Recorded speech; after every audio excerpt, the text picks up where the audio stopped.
Halo, anak-anakku kelas 6. Assalamualaikum warahmatullahi wabarakatuh.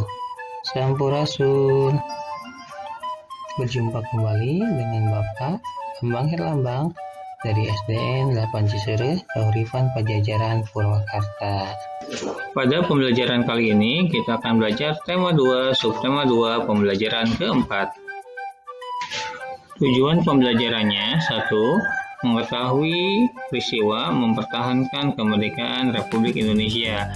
2. Membandingkan bilangan desimal. Untuk lebih jelasnya, yuk kita perhatikan materi berikut ini. Salah satu cara mempertahankan kemerdekaan adalah melalui perjanjian. Yang pertama, Perjanjian Linggarjati. Perjanjian Linggarjati adalah perundingan antara Indonesia dan Belanda di Linggarjati, Jawa Barat, menghasilkan persetujuan mengenai status kemerdekaan Indonesia yang ditandatangani pada tanggal 25 Maret 1947. Hasil perundingan: 1. Belanda mengakui secara de facto wilayah Republik Indonesia yaitu Jawa, Sumatera, dan Madura. 2. Belanda harus meninggalkan wilayah RI paling lambat 1 Januari 1949. 3. Pihak Belanda dan Indonesia sepakat membentuk negara Indonesia Serikat. 4. Dalam bentuk RIS, Indonesia harus tergabung dalam persemakmuran. Perjanjian Linggarjati tidak berjalan mulus. Pada tanggal 20 Juli 1947, Gubernur Jenderal H.G. Van Mook akhirnya menyatakan bahwa Belanda tidak terikat lagi dengan perjanjian ini. Pada tanggal 21 Juli 1947, meletuslah agresi militer Belanda I. Perjanjian yang kedua adalah Perjanjian Renville.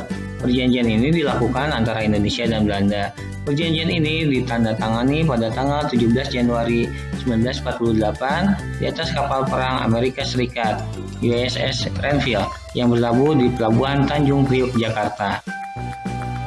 Perundingan dimulai pada tanggal 8 Desember 1947. Perundingan ini ditengahi oleh Komisi Tiga Negara atau KTN, yaitu Amerika Serikat, Australia, dan Belgia. Delegasi Indonesia dipimpin oleh Amir Syarifuddin. Delegasi Kerajaan Belanda dipimpin oleh R. Abdul Qadir Widjoatmojo. Hasil perundingan Renville: 1. Belanda hanya mengakui Jawa Tengah, Yogyakarta, dan Sumatera sebagai bagian wilayah Republik Indonesia. 2. Disetujuinya sebuah garis yang memisahkan wilayah Indonesia dan daerah pendudukan Belanda. 3. TNI harus ditarik mundur dari daerah-daerah di wilayah Jawa Barat dan Jawa Timur.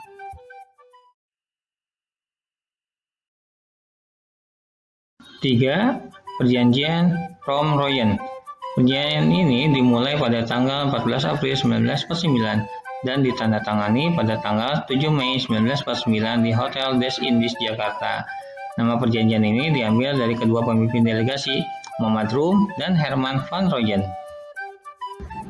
Tujuan perjanjian ini adalah untuk menyelesaikan beberapa masalah mengenai kemerdekaan Indonesia sebelum KMB di Den Haag.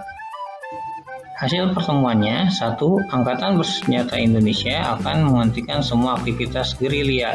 Pemerintah Republik Indonesia akan menghadiri KMB. 2.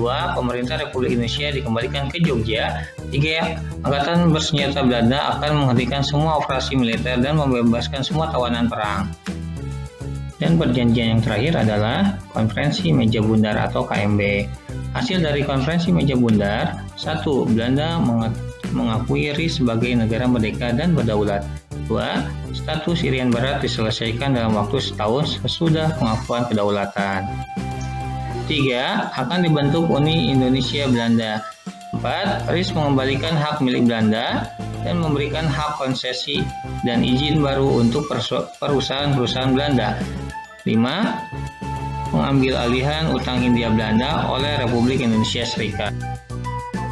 Yuk kita urutkan nilai bilangan desimal ini dari yang terbesar ke yang terkecil. Ada 1,2, 0,25, 0,5. Bagaimana caranya? Kita lihat slide berikutnya. Untuk mengurutkan bilangan desimal, maka bilangan desimalnya harus disamakan. Apabila ada satu angka belakang koma, maka semuanya dibuat 1. Apabila 2, maka semuanya dibuat 2 belakang koma. Contohnya 1,2 jadi 1,20, 0,25 dan 0,50. Nah, kalau sudah sama akan lebih mudah.